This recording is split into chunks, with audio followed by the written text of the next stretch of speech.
Hey, what's up, everybody? It's Archaic Records here with you again. My name is Jamie, coming at you from Nashville, Tennessee. And in light of the recent announcement made by DEVO regarding their 50th anniversary tour, I thought I would take this opportunity to talk to you a little bit today about one of my all-time favorite live albums. This record came out in 2015 by the Ohio Spud Boys themselves, DEVO's Hardcore Live. Now, there's several reasons why this is one of my favorite live records of all time. Not least of which is the fact that I was actually at this show in attendance as it was recorded on June 28th, 2014 in Oakland, California, which not only makes it one of my favorite live albums of all time, but also makes it one of my favorite shows I ever went to. I'll get more into my personal experience of that in a little bit, but as most of you know, DEVO formed in 1973 in Akron, Ohio. The band almost immediately began writing and recording their own unique blend of sort of pre-punk art rock. This music was raw, it was unfiltered, it was experimental, and at the time it was thought of as being completely commercially unviable. Anyway, these sort of self-produced recording sessions lasted through 1977, and in 1978 the band would sign with Warner Brother Records, and later that year they released their major label debut, Are We Not Men? Now, this album was so big, mostly because it was so great, that it completely altered the band's trajectory. And within a course of just a few short years after that, the band would become arguably one of the biggest bands of the 1980s, which would sort of leave their earlier so-called hardcore era kind of parked in the garage. It wasn't until 1990 that the band went back and released a two-disc compilation of their earlier home-recorded so-called hardcore era material, and these records were appropriately titled Hardcore Volume 1 and Hardcore Volume 2. Now, I don't want to get too much into these records right now because I feel like this is something I could do a whole deep dive on each of those records, which I probably will at some point in time. But my fandom of DEVO began probably in the late 80s or early 90s. Obviously, going way back to being a young kid, I remember seeing their videos on MTV. But it probably wasn't until the late 80s or early 90s that I latched onto them myself. And I didn't get an opportunity to see the band live, unfortunately, until 1996. Now, when I first saw the band live in 1996, I was just so excited to see them live. That was probably one of the most excited I've ever been to see a band that I hadn't seen up to that point. And they did not disappoint. My expectations, or at least my hopes for that show, were very high, and DEVO just completely blew all of my expectations out of the water. I've seen the band several times over the years, and consistently I can say that they are one of the greatest live bands I've ever seen. Now, in early 2014, as most of you know, the band was dealt a devastating blow when Robert Bob II Casale died unexpectedly in February of that year. Now, at the time, I was sort of wondering, morbidly, I guess, I was wondering if that was the end of DEVO. They had been around for 40 years at that point in time. But my quandary was quickly squashed when the band announced, just a couple months after the passing of Bob II, that they would be doing their 40th anniversary tour, and on this tour, they were only going to be playing material from the hardcore original era. Now, for me, that was one of the most exciting tour announcements I'd heard in a very long time. Like I said, I'd seen DEVO many times over the years. I've always thought that they were one of the greatest live bands I've ever seen. However, if I had to come up with one sort of grievance, which is slight, but if I had to come up with one grievance of seeing DEVO live over the years, it would be that over time, the set list and the shows became somewhat predictable. The visual presentation and the set list. They were basically playing greatest hits set list every show. And not that it was bad, because the shows were always great. And who's going to argue with seeing DEVO's greatest hits material anyway? That wasn't until 2010, I would say. In 2010, when the band put out the record Something for Everybody. I did go see that tour, and of course that tour had a whole new visual aesthetic. And that tour, the set list had been altered, and it seemed like the band was a little bit refreshed, and the fans were refreshed. And actually, I really liked seeing the Something for Everybody tour. Not long after that, of course, the band went back to the traditional yellow radiation suits and the $1.50, chintzy energy domes. I think, for one, I don't think that the aesthetic of the Something for Everybody album aged really well, and quite honestly, that album just wasn't that great. But when they announced this tour in 2014, I was very excited. For one thing, I had always been a huge fan of the hardcore compilation albums. The first time I ever heard this hardcore material was when it was released in those compilations, probably in the early 90s. And this was just material that I never thought I'd get a chance to see live. Like I said, having seen the band several times over the years, the set list had become very predictable.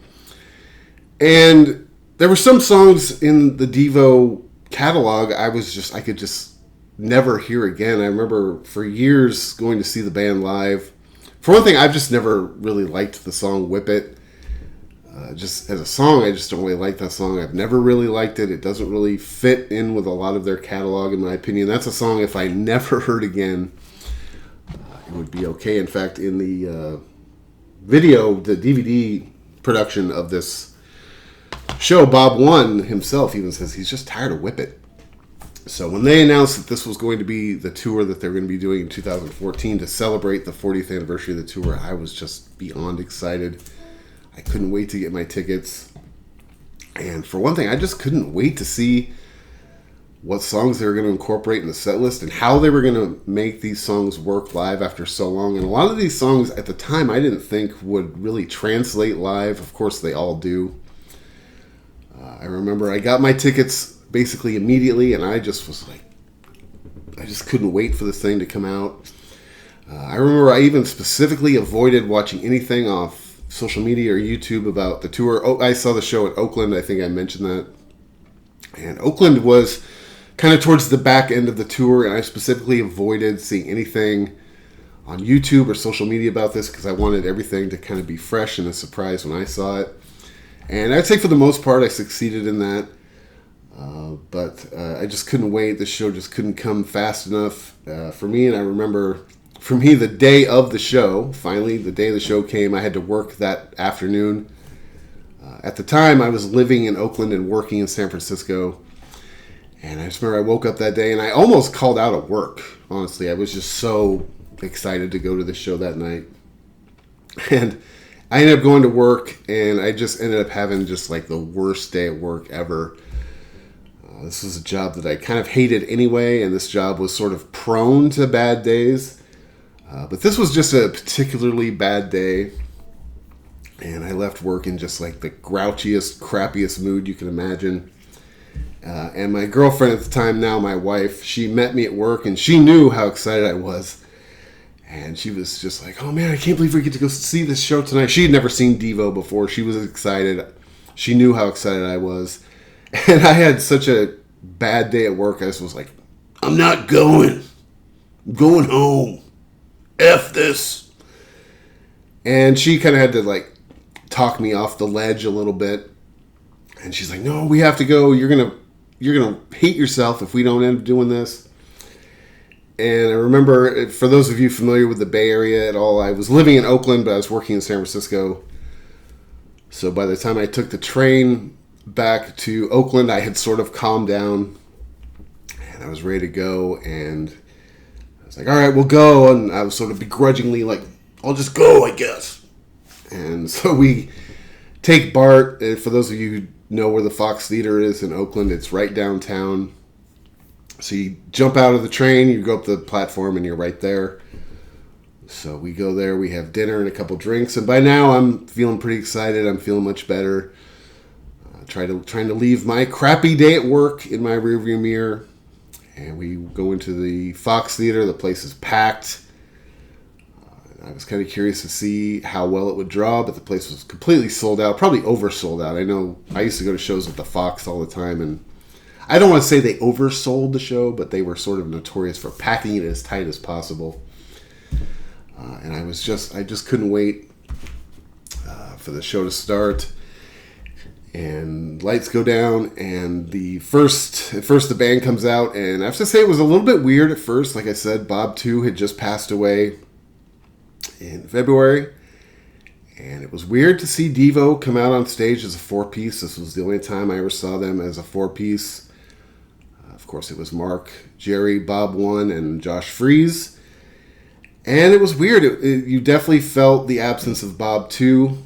I feel like the band was still sort of reeling a little bit.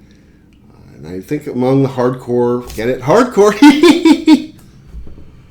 Hardcore DEVO fans, there was sort of a sadness in the air a little bit over the passing of Bob 2. But it was definitely strange to see DEVO come out as a four-piece. Like I said, it's the only time I'd ever seen them as a four-piece. And I think in their history, that was the only tour they ever did as a four-piece. But the band comes out on stage, and after a little bit of banter between Mark and Jerry, referencing the fact that it's 1974, and Richard Nixon is about to resign, the band breaks into one of my all-time favorite songs from the hardcore era. And this is I'm going to probably say this a lot talking about this record, but this was just a song I never thought I'd get to see live. It's one of my favorite songs in the entire hardcore catalog, and that's Mechanical Man. And as Mark sort of jokes, or I think maybe Jerry jokes, I forget. Jerry says something about Mark's tracheotomy voice because of the synthesizer they use on his voice. They destroy the song Mechanical Man. It is awesome. They play it just note perfect. I mean, everything on this album they play is like note perfect. But again, like I said, that's one of my favorite songs from the hardcore era. And holy smokes. I was wondering, like I said, I tried to sort of avoid seeing much of this on social media. Just because I didn't want to know the set list, and I was wondering if they were going to play Mechanical Man at all, but the fact that they opened with it was just amazing. The second song is Auto Mowdown. Oh, man. I love this song. Jerry's vocals on this performance are great. The band is spot on. And Josh Freese, I don't think I've mentioned him much yet in this video, but Josh Freese just it was such... I've seen Josh Freese play with DEVO a bunch of times, and of course Josh is like in every band. Actually, it was recently announced that he will not be on the 50th anniversary tour. Jeff Friedel, I believe is his name. I probably mispronounced that, but Jeff Friedel will be playing drums with them on the 50th anniversary tour. I probably mispronounced that, but Josh Freese is just amazing on this song, on this whole performance. But Auto Mowdown, he's really bringing it. You know, obviously, I mentioned the fact that Bob 2 had passed away in February of 2014. The year before that, in June of 2013, the band lost Alan Myers, who I think, apart from Rick Buckler from the Jam, I think Alan Myers is probably the second best drummer in the history of punk rock.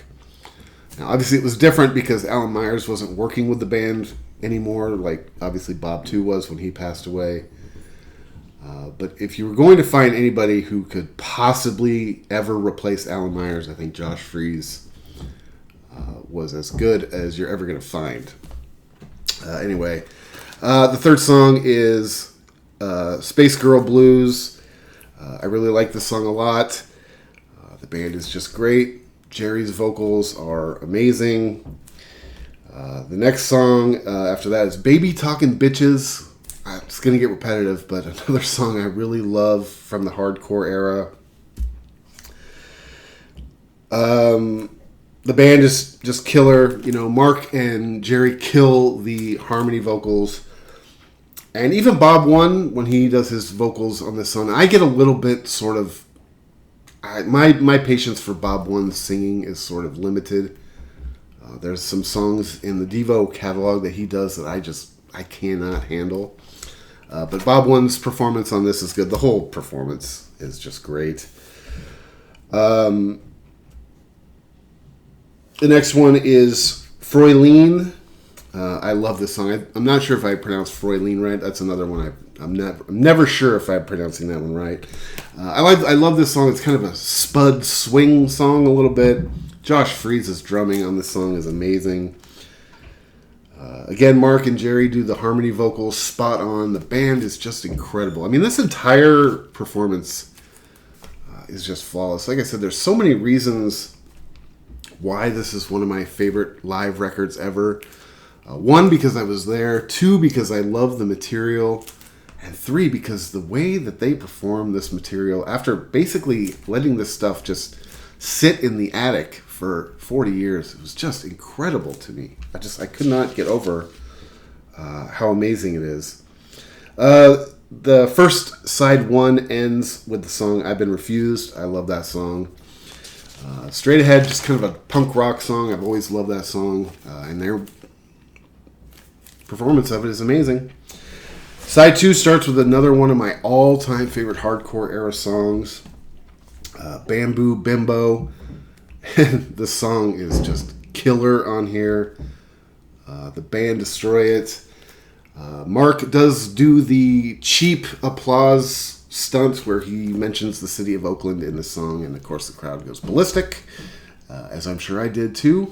Very proud of Oakland. I don't live in Oakland anymore, but I'm very proud of my town of Oakland. I lived there a lot of my adult life. Now I'm in Nashville. Next song is Beehive. This is a song that's okay to me. Not my favorite song of this era. This is sort of like a vanilla blues song. I mean, it's kind of like Spud Boy vanilla blues. But I've just never really been a big fan of like blues-based rock. But the performance is good. It's just a song that I've never really been a huge fan of. But their performance of it is great. It's true to the original. And if you like that song, there's nothing not to like about that performance. The next song is Midget. Again, it's okay. Another song I'm not the biggest fan of. But again, their performance of it is great. It's just one of those songs I've never kind of like been into. The next song is Satisfaction, classic.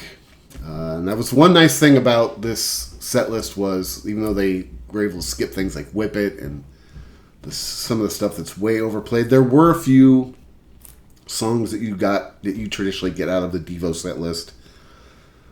Satisfaction was one of them. At the very beginning of the song, Jerry pays a little bit of tribute to Bob 2, and then he pays a little bit of tribute to Alan Myers, and the band goes into it. And I mean, what can you say? Satisfaction is just incredible. I've always loved their version of it. I'm not really a big Rolling Stones fan. I'm just not. So I've always thought the DEVO version was way better. And I've said this before, I'll probably say it again, but I love when bands do covers. I think it's important to me that they make the song their own. And they definitely did that. Of course, it's one of their biggest hits. So what am I telling you that for? You already know. All right, next song is Timing X / So Balls. I love the intro to Timing X is amazing. It's iconic DEVO. So Balls is great too. Again, they just show how tight and how spot on the band is during this whole performance. Side 2 ends with Stop, Look, and Listen. I like the song a lot. DEVO from OHIO. I love that song. Just a great version of the song. Again, every performance on this record is just spot on. I almost wonder how they were able to play these songs so great, even with rehearsal after 40 years. All right, side 3. This is a double disc. The side 3 starts with the song "Oh No." This song is okay. I'm not the biggest fan of this song. I would say, of the set list, this is probably my least favorite song they play. I would say this song is like kind of borderline clunker. The song is saved. This live performance is saved though at the very end by Mark Mothersbaugh's maniacal laughter, which maybe was one of the scariest things I've ever seen in person. I may have pittled in my panties a little bit. Next song is "Be Stiff." That's a classic. I mean, it's not much I can add to it. That's just a DEVO classic. Next one is "Uncontrollable Urge." I mean, come on. Same thing, just absolutely unbelievable. Again, this is another song that has always made its way into the DEVO set list over the years. It was kind of strange. Again, I mentioned at the beginning, seeing the band play as a 4-piece was a little bit strange. And I think it was probably the most strange during "Uncontrollable Urge.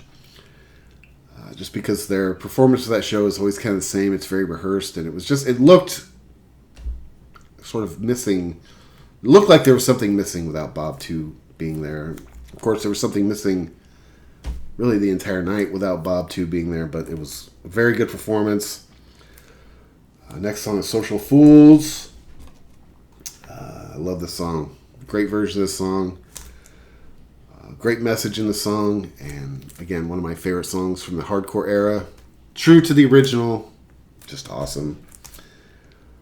Side 3 ends with another standard, classic, amazing Jocko Homo. This is a perfect, spot-on performance of this song. Mark, at this point in time, jumps into the crowd, or up to the crowd if you watch the video performance. And that's just another song I've seen live 100 times, and it's just killer. Side 4 begins with the song "Fountain of Filth." I love that song. That's kind of a dark, nasty, sludgy DEVO song. I love it. I love everything about it. And their performance on here is amazing. And then the band goes into "Gut Feeling." Again, another song I've seen live a million times. But I'm repeating myself, but it was just this entire album is just their performance on this record. If there's ever a DEVO time capsule and this thing isn't in it, I'm coming looking for you. All right, the next song is "You Got Me Bugged." And our old friend Boogie Boy makes his triumphant return. You can see him there. Boogie Boy getting a little older, a little worse for wear. Relying on a walker these days, which is sad to see, but age takes its effect on everybody. It was great to see Boogie Boy show up in Oakland. And it was a great version of that song.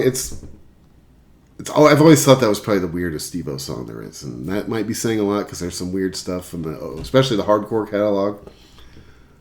But I really liked that song. I love that version of that song. Great to see Boogie out, at least still alive and kicking. He was, like I said, relying on a walker, but age ends up taking everybody down. And the album ends, the concert ends, with what I thought was an incredible tribute to Robert Casale, Bob 2. They play the song "Clock Out." Before the song starts, Jerry Casale talks about how when they used to play this song live, they hadn't played this song live in almost 40 years. He said the last time they played the song was at Max's Kansas City in New York City. And he mentioned that when they played the song live, Bob 2 would always play bass. So for this performance, at least the show in Oakland that I was at, Bob 2's son Alex came out, joined the band on bass, and they do a tribute to Bob 2. And I'm not going to lie to you, I was getting a little misty. Beautiful tribute to Bob 2 and an amazing version of the song. A great way to close out the show, and it was just so cool seeing Alex Casale come out and play the bass with the band. And if there's ever going to be at least for that night, if there's ever anybody that could come in and do that, play that song with them, it was something like that. And it was just actually quite beautiful. I know that sounds hokey, but it really was. Anyway, that's a little bit of a breakdown of one of my all-time favorite live albums, Hardcore Live 2015 DEVO. I was there. Anyway, if you do get an opportunity to see DEVO, if you haven't seen them, and you have an opportunity to see them on this 50th anniversary tour, you have to do it. And even if you have seen them, you have to do it, because they are still one of the greatest live bands of all time. I don't know if this tour is going to have any sort of, special, anything special about it, if it's just going to be a typical sort of, greatest hits set list or not. But you have to see DEVO if you haven't. Like I said, they're consistently one of the greatest bands of all time. Anyway, thanks so much for checking out my video. Be sure to support your local record store. Listen to DEVO, and go back and listen to the hardcore era more than anything. Or not more than anything, but just listen to it. It's great. It's all great. I mean, you talk about just greatness. All right, well, anyway, thanks again for checking out this video. This is Archaic Records from Nashville, Tennessee. And I'll talk to you next time.